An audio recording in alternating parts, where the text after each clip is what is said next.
पण ती बहु झालेला आहे. बहु लय येत 10-5 वेळेस ऐका, जवळ सहन होते तवर असू द्या. सत्ता फत्ता त्यांच्या हातात. काय करता मग? काय मार खाता? अधिकारी त्यांचेच. बघू काय त्याला मग वेळ आल्यावर. त्याच्यासाठी एकजूट राहा आणि जे जे पाडायचं ठरले शंका करू नका. आता तुम्हाला खरं सांगतो, बंद करतो मी.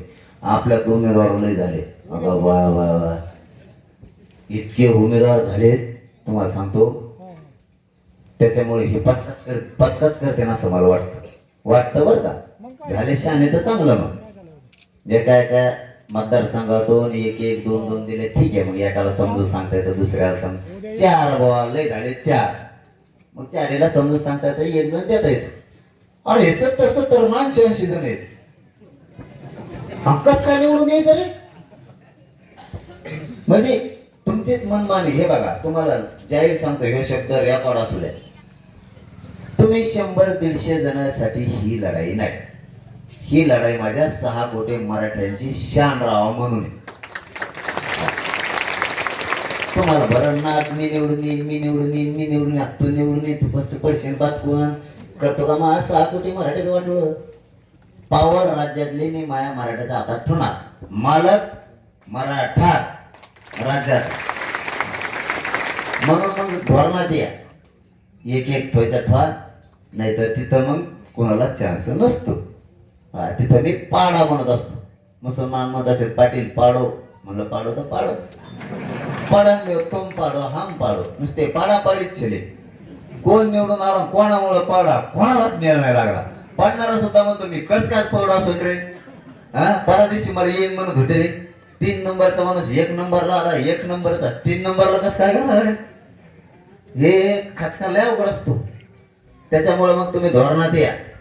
मी 150-200साठी 6 कोटी मराठ्याचं वाटोळं करू शकत नाही. कारण माझी लढाई आरक्षणासाठी, राजकारणासाठी नाही.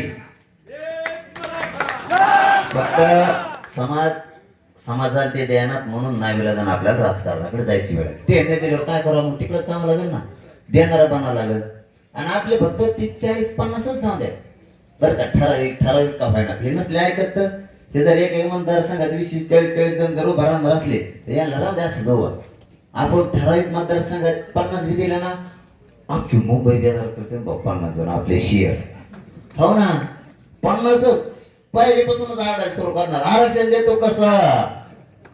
आणि 50 जण एकदा आडायला ते एकटा छगन भुजबळ आवडतो तर आपली एवढी बेजारी. आणि त्याला आपल्या 5-50 वाहनाने एवढा घातल्या. ते म्हणून मी कुठं काय म्हणलो? मी म्हणलोच नाही आरक्षणाचं. मन आरक्षणाचं पहिल्यापासूनच वाकडा नाही. मराठ्याला लय मारीच राहू मी. ते असं सुरू करीन मग. म्हणजे तेव्हा हातगाड्यावर शेंगा सुद्धा विकू शकतो नंतर. त्यासाठी शहाणे व्हा आपले. उगाच आपल्या निवडून यायचं नादात आणि तुमच्या रागात नादात तुमचं काय एक तर 17 जणांचं एकमेकासंग पटत नाही. ती एक लय डेंजर. तेव्हा शहाणा आहे का? मग त्याचा थुतार तरी नीट आहे का? आता थुतारवर द्यायचं का तिकीट? आणि मी किती पळवणार नव्हते, आता आलाय. अरे पण आता काहीतरी निर्णय घे ना मग.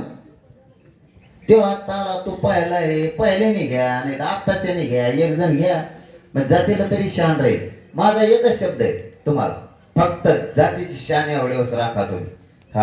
वेळ आली ना, जर देवेंद्र फडणवीस असे डाव करायला लागला, याचं ताटक टाक मला, त्याला ताट टाक, दरेकर अभियान राबवावं लागला. परदेशात मला देव राबेला त्याने अभया लगेच काढली नोटीस. त्याने वॉरंट काढलं. किती केसेस आहेत बरं फसवणुकीच्या? हजारो. महाडाच्या ह्यात, आपल्या जायकवाडी धरणातल्या ह्यात, तिथे तरी फसवणुकीच्या. एक पनवेलचा माणूस येत असतो आमच्याकडे, नाव मला आठवा ना. त्याच्या स्वतःचे 4-5 करोड रुपये बँकेत आहेत. त्याचे स्वतःचे कोर्टात सांगितले द्या तरी द्याना. का रे बाबा?